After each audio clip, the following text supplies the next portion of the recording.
It is a great joy and honor to come into your homes with a message of empowerment and enlightenment. My name is Emmanuel Mensah, and I am a co-founder of the Eagle Mentality Group.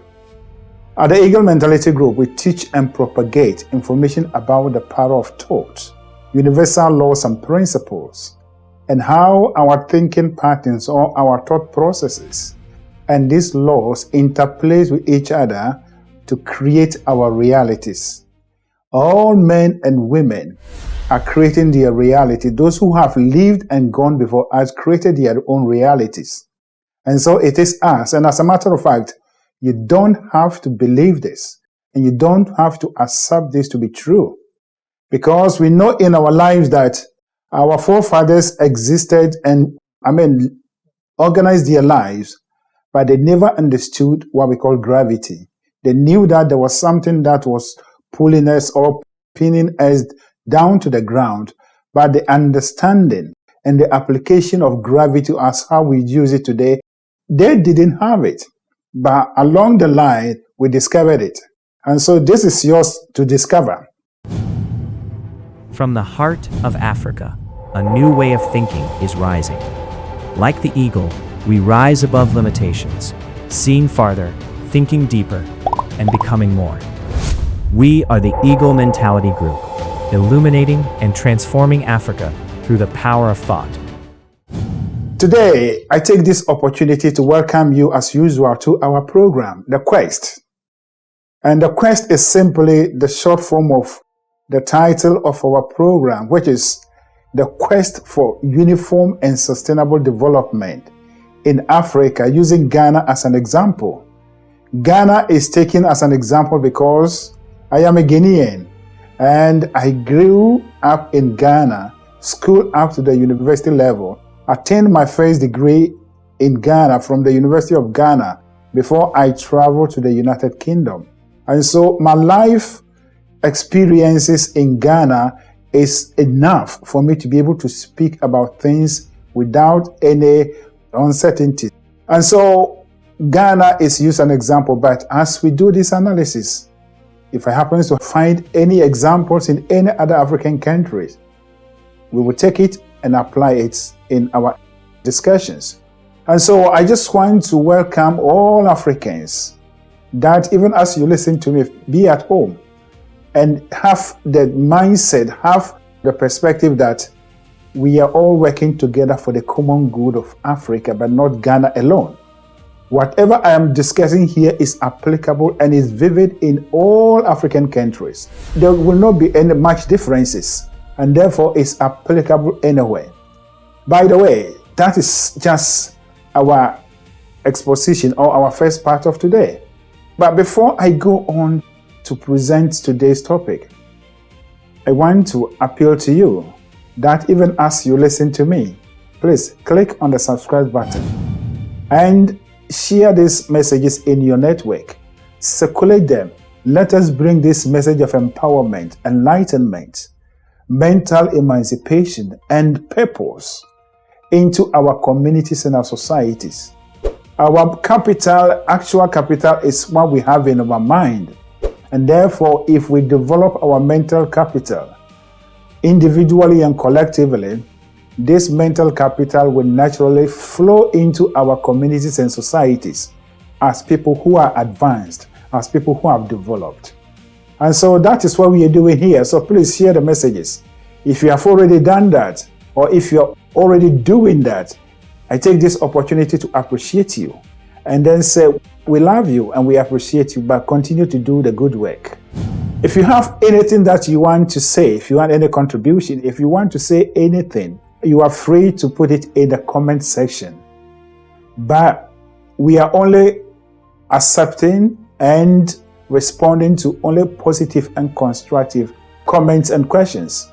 We are not attacking any personality here. Any man or woman across Africa that is occupying any position in Africa is an independent person from the seat the person is occupying. So we are talking about the seat that the person is occupying and how we can modify, how we can, reform all these institutions such that will bring uniform and sustainable development. That is what we are doing here. And so today, I'm going to talk to you about how to improve the living conditions of the people, the ordinary citizen.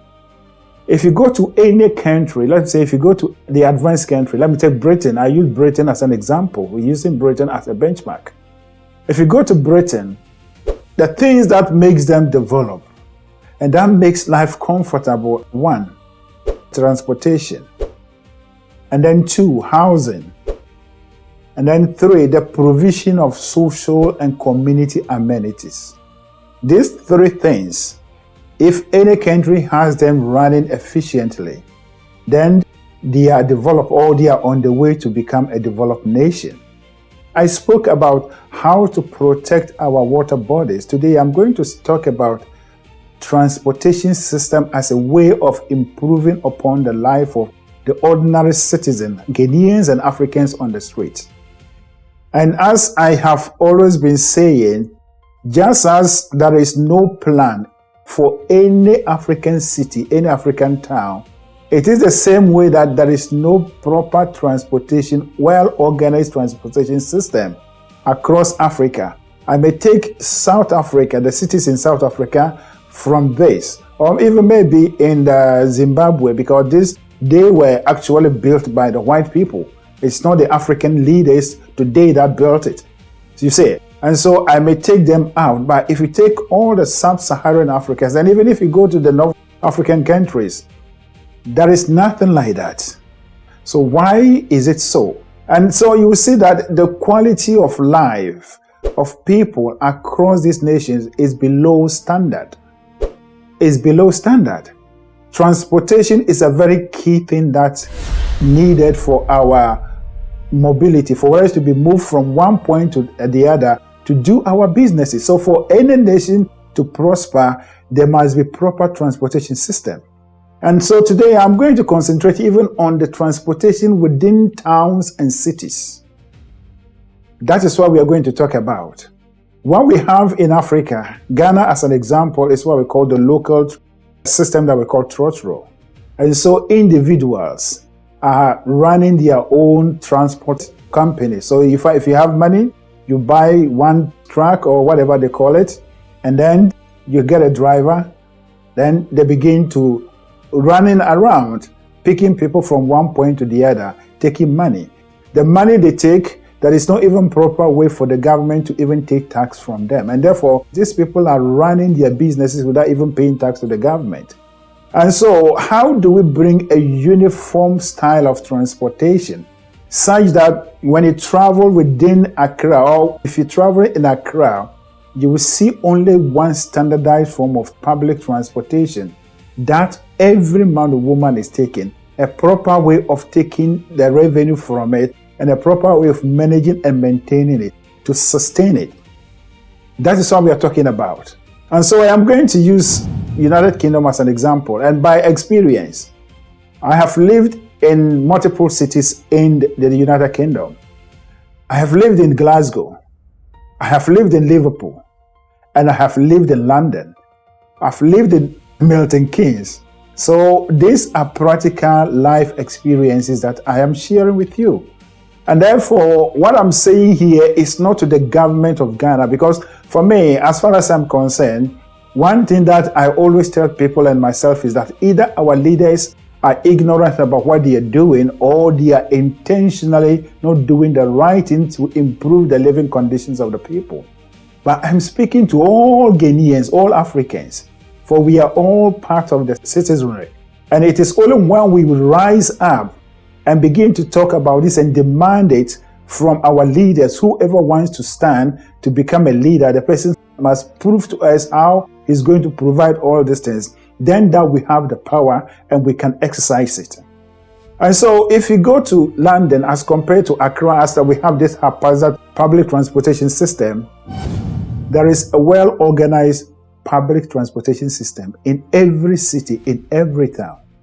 And this transportation system is run by the city administration.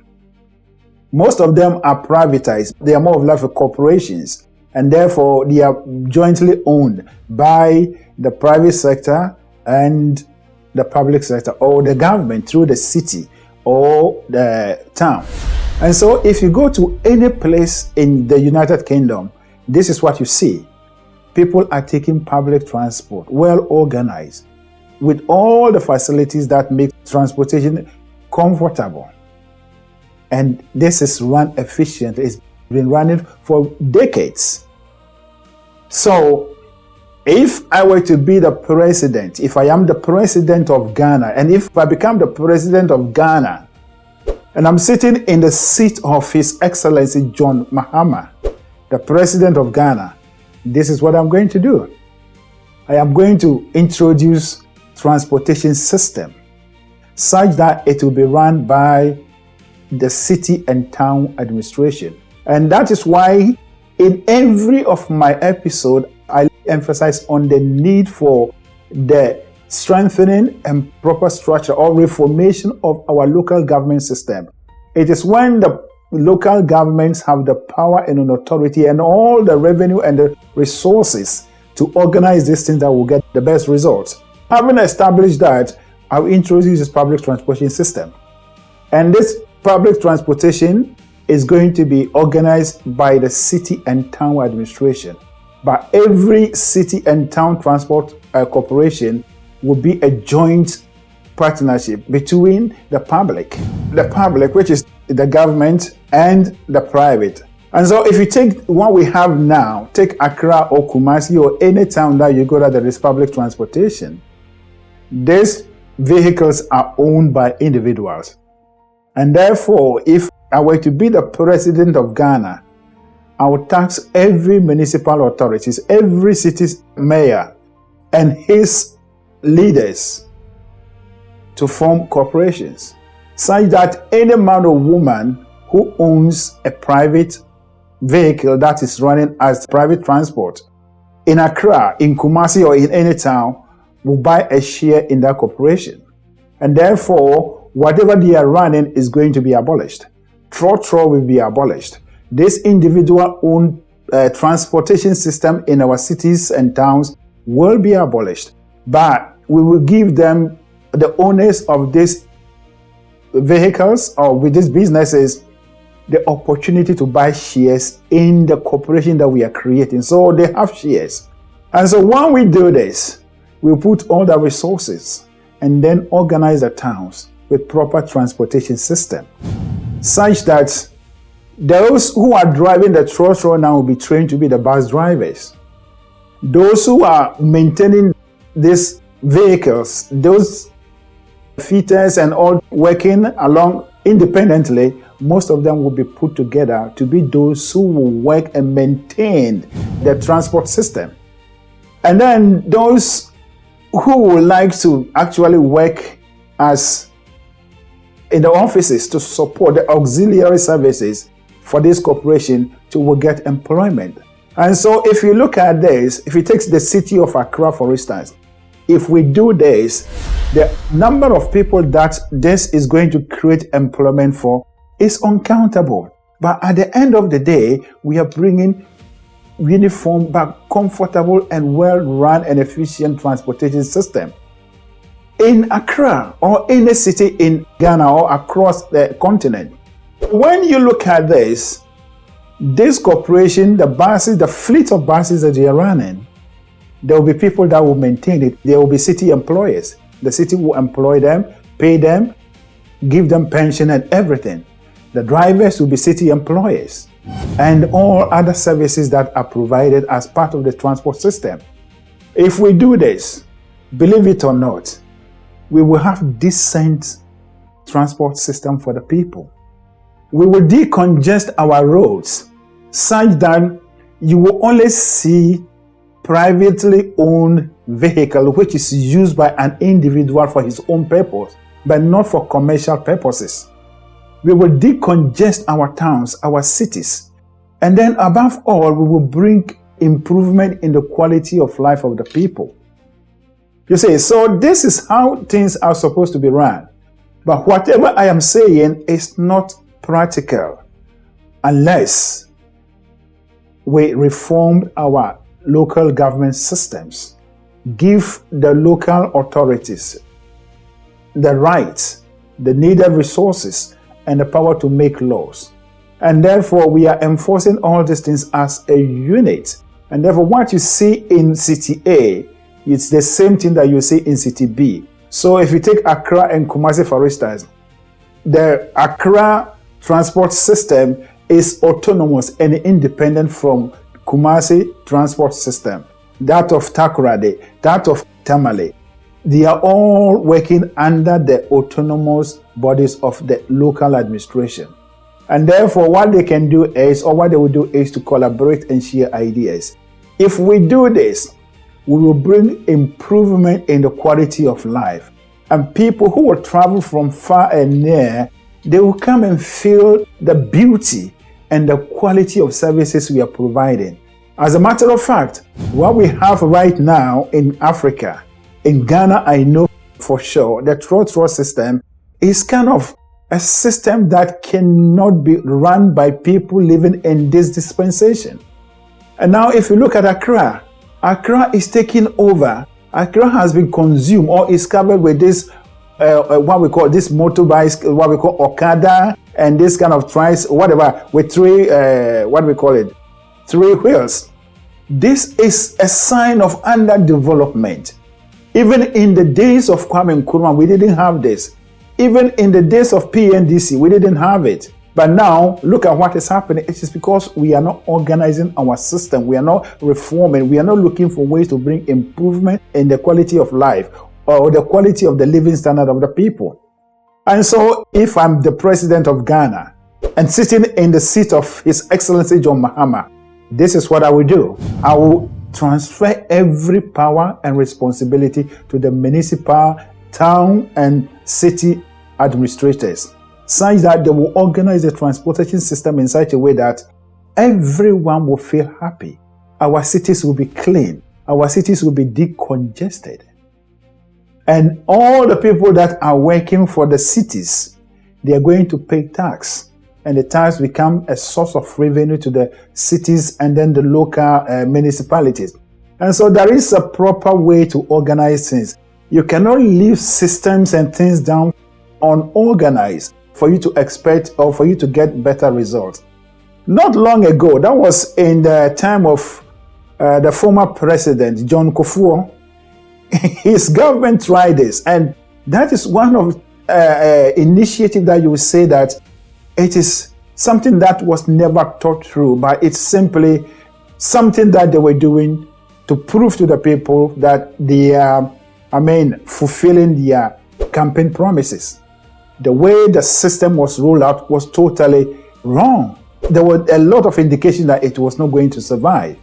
You must organize everything from scratch. And when we organize everything from scratch, and then we begin to build, we will have the right thing and the thing will grow, you see. And so let us rise up. This education is for every one of you. And especially my brothers and sisters who are in the diaspora. If you are in London, if you are in Glasgow, if you are in Liverpool, if you are in Manchester, if you are in the United States, any city, New York, whatever, please take a look at how their transportation system is run. And look at how they are using the system to recycle revenue through the system. Until we do this, we will not see any progress. And as I've always been saying, I am not the only person that has traveled. I am not the only person that has come to abroad, but everyone in his calling. But I am using this opportunity to challenge every man and woman that is living in the diaspora, in Europe and in North America. If you think what I'm saying, there is something different from what I'm saying, I'm appealing to you to make your contribution to this. And I'm ready to learn from you. But as far as I know, what I'm saying is the truth. And you know it. We cannot just come and live here. Some of us are even working in this city administration. Some of us are even working in the municipal administrations. We see what they are doing. We see all that we are doing, all that is going on. Then we just sit down and then we realize, and then all that we turn around is that the people in Ghana, they are not doing the right thing. It's because they are ignorant. And it is our job, it is our responsibility to teach them. I was telling someone that it is about this kind of issues. And the person was saying, Oh, it's because you've been out of the country. You don't understand the Ghana system. You don't know how this thing is done. And the question I threw to the person is, the person who had an experience, or who has had experience of a particular building or tree from the street level, the ground level, and also have the chance to be in a helicopter or be on a high ladder and to see the tree, the same tree from the top, who has the complete view of the tree? The one who had the both had the complete view of the tree than the one who had just one view. All the people in Africa, calling them leaders and citizens, have only one view of the problem Africa is facing. But we have experiences, we know it, and we have come here to experience and contribute to the success of the systems here. And therefore, it is our responsibility for us to find ways and means to influence what is happening in Africa. And those in Africa must be ready to receive ideas. It is time for us to change. You will know the truth, and the truth shall set you free. Once again, as I'm bringing this message to an end, please click on the subscribe button. Let us come together, team up, and bring this message of empowerment and development. We are looking for uniform and sustainable development for every man or woman on the continent, such that the African life, the African countries and cities and towns will be well organized and run as it is done everywhere. Thank you, and God bless you. Join, subscribe, follow, like, and share our content on YouTube and Facebook.